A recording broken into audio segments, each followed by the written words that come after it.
Ang guhit sa bubong na walang hanggan. Setyembre taong 2016.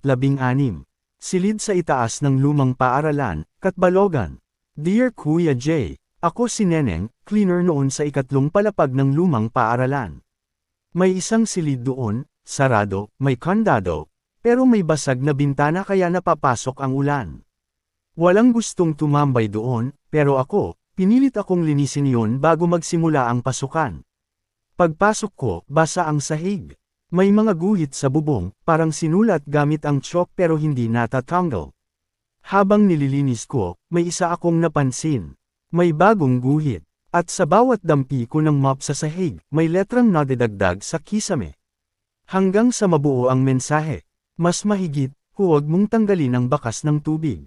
Diyan kami dumarating. Pinagmasdan ko ang kisame. Hindi ko maintindihan kung sino ang kami. Pero nang gamabi, sinilip